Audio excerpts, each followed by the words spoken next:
Okay, Doctor Who Flux time. Episode 1 showed some potential. Let's see how that potential gets squandered in Episode 2. The War. Guys, I'm sorry, but I don't actually know what this version of the Doctor would do. It's not helping. WWTDD. What would the Doctor do? There is no such thing as pain! Well, I do know about 59 minutes of pain, weekly, on a Monday.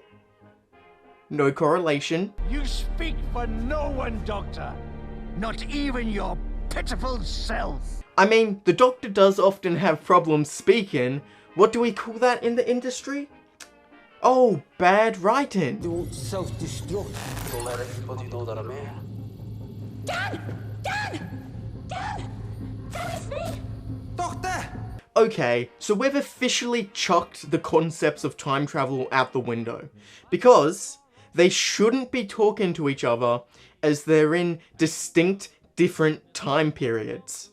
Furthermore, if it is claiming that this Zoom call is happening in real time, as such, that would mean both the Doctor and Dan found and infiltrated the ships at the same time and used the video call at the same time, some 200 years apart.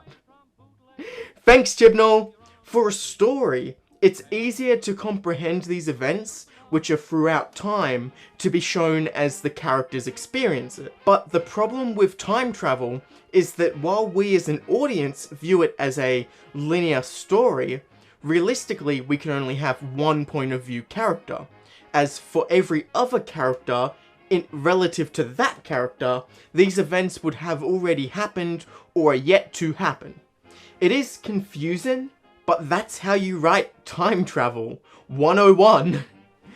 If you want all these characters to interact with each other, like their events are happening simultaneously, like the show seems to want it to be, you can, it just has to be only the space part. What, into space?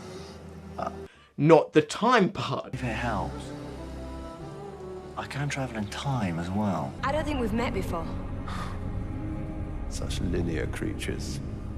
See? Swarm gets it. Time travel is complicated. Does the Doctor know you're out this late by yourself? Oh, fucking good one. I'm Team Swarm. Just like that. It's really that easy. Sontarans, Project Crimean Eviction. Pay attention, sit up. Why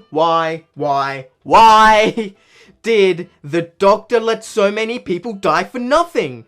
If she was essentially gonna utilize them for the solution anyway, why just let them march off to death? I know she'd want them, but in the most ridiculous way where they definitely wouldn't listen. I speak for more people than you could possibly imagine. Don't be a fool. She should have done everything to make it clear she's a Sontaran strategist.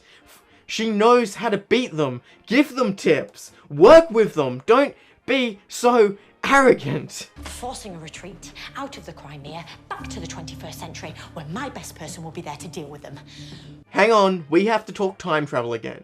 So if the Sontarans that are already in the 21st century are not the Sontarans in the past, but she intends to send these there, but the 21st century Sontarans will send time ships back through Earth history, that Dan and Carbonista will stop, meaning none should be sent through history at all? Did I get that right? How did it not cross the writers' minds that defeating the Sontarans in the past or future would stop the previous Sontarans' plan? But no, it has to be temporal implosion. As in, when the dog rammed the ships together. Why are we fighting Sontarans in two different time periods? No. Who cares? Who cares? Okay, now that episode 2 has concluded, I think we can say with clarity what this season will look like. And it's not one epic story. My prediction is that the first and last episode will deal with the season conflict of Swarm and the Flux. Meanwhile, 2 to 5 will have Monster of the Week A plots that resolve within the episode, while the B plot will continue the season escalation. Here's the thing, if this was one epic story, they would not have introduced the Sontarans only for them to be resolved by the end, so we can go back to Swarm. Because that would indicate to me that this Sontaran plot was padding for time, as the Flux and Swarm have clearly been set up as more important. I'm not saying that you couldn't do Monster of the Week and incorporate it into the one epic story. In fact, a somewhat small change would fix that. Make the Sontarans win and the Doctor lose. Have the Doctor continually be defeated throughout the season, escalating the stakes until we reach the definitely satisfying conclusion to the Flux that Chibnall has set up. Does that not make sense? It doesn't even have to be absolute losses either. You could still, on an episode basis, have the Doctor achieve small victories, like saving a group of survivors, even though the Sontarans managed to conquer Earth.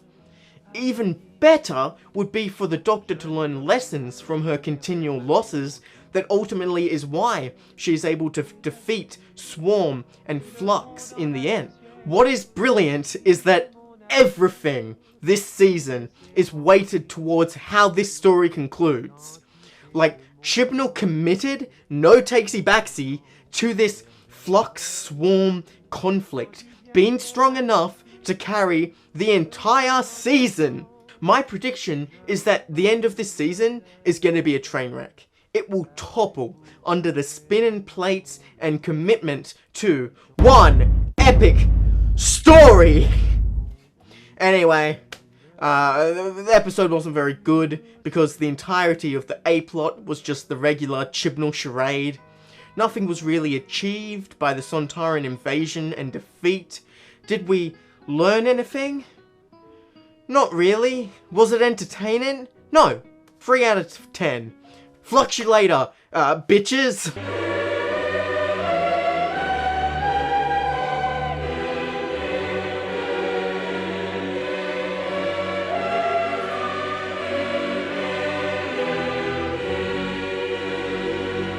Don't forget to click below to subscribe